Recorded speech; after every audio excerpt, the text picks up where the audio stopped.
Hello everybody, it's your boy Proftrof and we're back with another video. This is an interesting one.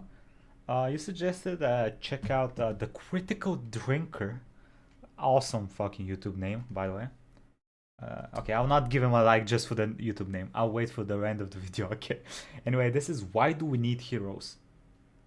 I don't know what this video is gonna be about, but my opinion on this question is that people like looking at superheroes, comic book heroes and stuff like that is because, and like the same goes for like people that excel at everything like in life usually, like sports. A lot of people see sports athletes as like something above them, because those are people that have dedicated their whole life to something and they're like some of the best. And it shows you the normal people. I mean, they're normal people as well, but it shows that if you strive for something and you keep doing it, you can achieve it. So it's like, it's pretty cool. It gives you hope. That's why I think people like superheroes as well.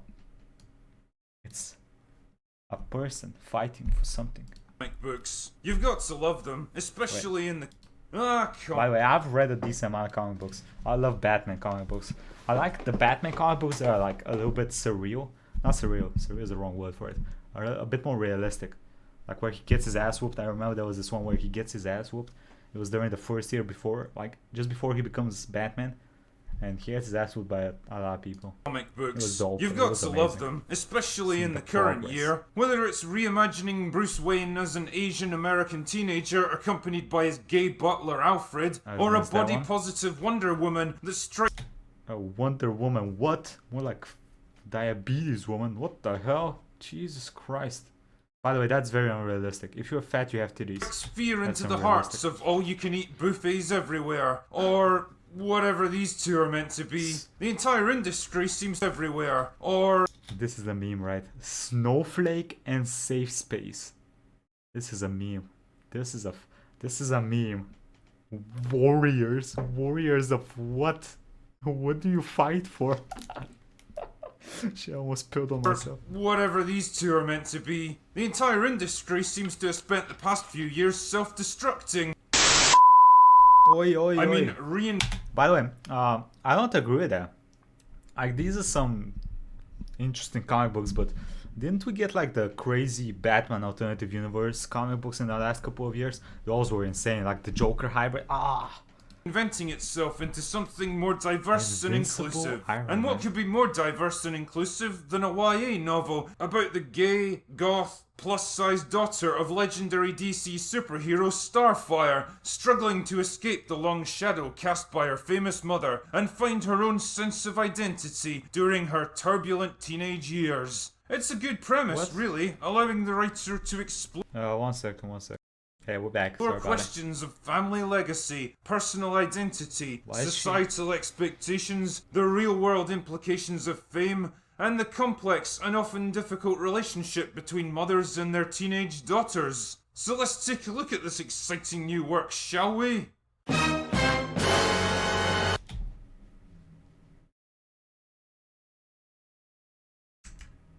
Take a look at this exciting new work, shall we? How did we go from... okay, so there was a trend, right, in comic books. When you make a superhero, he needs to be tall, beautiful, handsome, or whatever, and in peak physical condition. Like, look at your older comic books. You won't see a fat guy, and if he's a fat guy, he's usually a bad guy or he's insanely strong. How did we go from that to... what is that blob? What is that blob? Jesus Christ.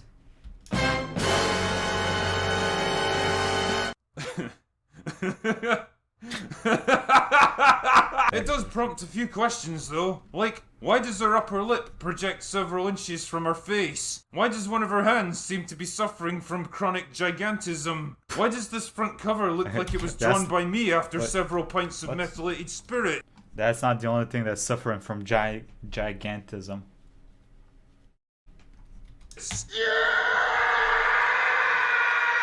I thought the whole point of YA novels is that they're intended for, well, young adults, so they're supposed to look cool, edgy, sexy, and compelling. This looks like the kind of thing your weird hippie aunt would get you for Christmas when you're 5 years old, and you'd politely dump in some cupboard and never talk about again. Is there a reason the author might have chosen to style her main character like this? Well, let's take a look at her, shall we?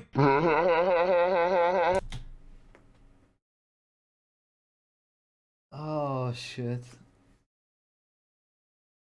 She put herself in the novel. Why? You're supposed to.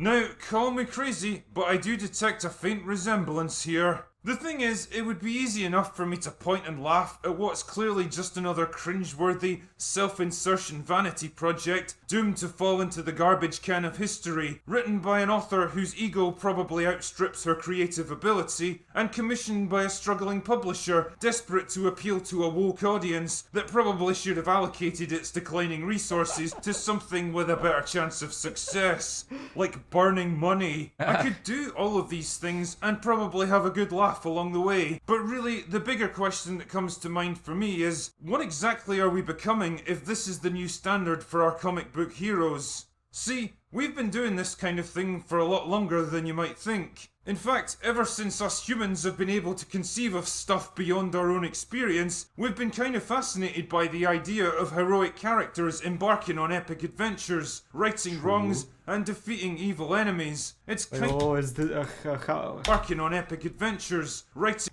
What's this dude's name? This is the Greek history. The dude that kills the Minotaur. What's this dude's name? Fuck, he was in the Hades game. I forgot him. I don't remember. Wrongs and defeating evil enemies. It's kind of the basis for our whole civilization. Whether it's Achilles and Hector in the Iliad, or Perseus slaying Medusa, or Beowulf fighting Grendel, or Beowulf. St. George. I remember there was a Beowulf game when I was little. That game was so fire. Or Perseus slaying Medusa, or Beowulf fighting Grendel, or St. George killing the dragon. Oi! I have this. 1 second. Quick pause. Yeah, I got this in my room. It's Saint. Can y'all see it? It's of Saint George killing the dragon. You know, because I'm named after it. It's pretty cool. It was a present for my buddy from my dad. 1 second, I'm gonna go put it back. Anyway, that was pretty cool. We back. Could pick Hey, there's Bulgaria. any culture on Earth at any time period, and the chances are you'll find legends and stories of heroic men and women accomplishing great deeds. Characters who could best be described as more than human. Men of destiny. Men of great skill or superhuman strength that allows them to overcome the most powerful and terrifying enemies imaginable. Jump forward a few thousand years, and we're still doing the exact same thing with a new generation of heroes and villains that we've created all for ourselves. The classical heroes, gods, and monsters from our ancient legends have been replaced by modern-day reinterpretations, and instead of storytellers spinning their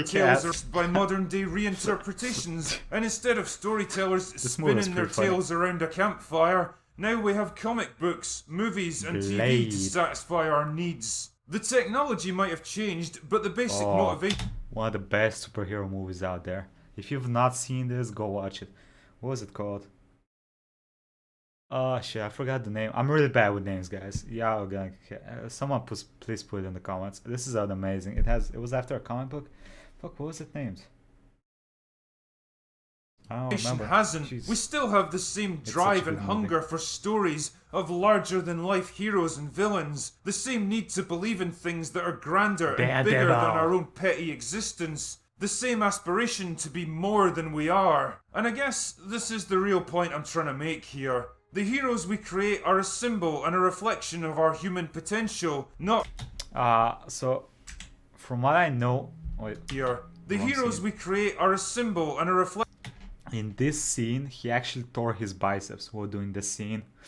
Reflection of our human potential, not human reality. They represent the very best of what we can and should strive for. They encourage us to reach higher, to try harder, to go further than we ever thought possible. They push us to see beyond the boundaries and limitations of our everyday lives, to dream about what we could be, instead of fretting about what we are. And perhaps most importantly of all, they remind us that there's still something fundamentally good in all of humanity. True. For all our flaws and our mistakes and our weaknesses, it's our ability to pick ourselves up, to move forward, to strive to better ourselves and overcome our limitations that's defined all of our... This reminds me of the Rocky speech again. It's all about how hard you get hit. It's about how hard... Wait, what was it? How hard you get hit? It's about how...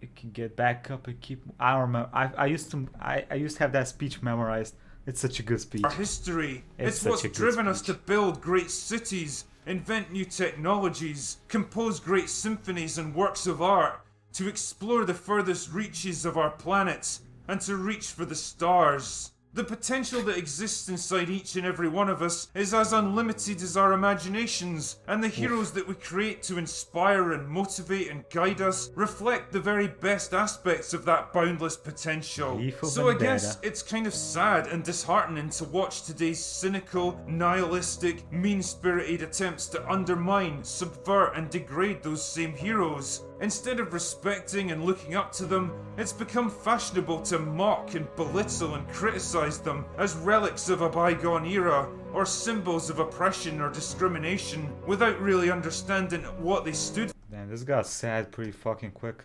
This Punisher movie is actually pretty good. I enjoyed this a lot when I was a kid.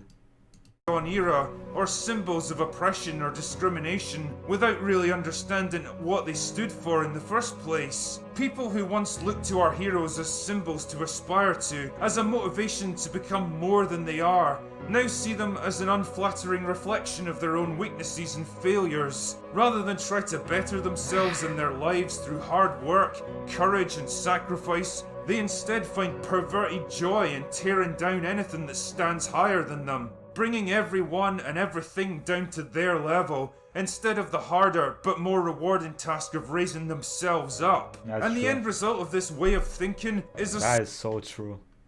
It's always the bitches that try to put you down, because it's easier to put people down rather than, you know, propel them forward, or propel yourself even. Themselves up. And the end result of this way of thinking is a small, petty, envious view of the world. The kind of thing that belongs in the minds of small, petty, envious people who hide their dark intent behind a facade of compassion and fairness. The kind of people who hysterically preach acceptance of everything, no matter how ridiculous, harmful or pathetic. Because once you accept everything, then there's no need to strive for anything. And instead of the mighty and inspiring heroes we used to look up to, well, you end up with stuff like this. Now ask yourself, who exactly do you think is going to be inspired and motivated by this? Anyway, that's all I've got for today. Go away now. God damn, this video was fucking awesome. Yo, whoever suggested this, thank you. I wish I could like it again, but I can't. Can I do this? Does this count? I don't know, but I probably not. Anyway, this was amazing. Okay, we're definitely gonna be checking out more of the critical drinker. God damn, that speech at the end was so true though. That is so true for nowadays. It's kind of disgusting, but... Watchmen, yes, that was the name of the movie. Was it really that bad? Wait, what? Bad? I love that movie. I'm not stuck in here with you. You're stuck in here with me. Ah, I fucking love that line. What the fuck? I can't get it. Okay, I'm not. Anyway, quick thank you to the patrons. Pedro Matias Comasco, your Robert, Prince Dale, Swastik, Fuse Chicken 53, Senior Hilter, Lemon and Moonlight, Madash and Ronic. Thank you all. Hope y'all enjoyed this video. Let me know about your opinion on comic books nowadays and this whole trend of making everything fat, making everything reachable instead of making it unreachable so you would strive for more. Let me know what your opinion on this trend nowadays. I'll see you next time, everybody.